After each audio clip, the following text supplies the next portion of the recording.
خفنه. خب امروز اومدیم به شما بازم در مورد یک برنامه درمانزایی دیگه بگیم.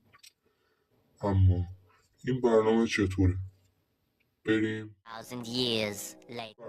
برنامه بسیار عالی، هم در مورد ورزشه، هم در مورد یک درمانزایی اندکی.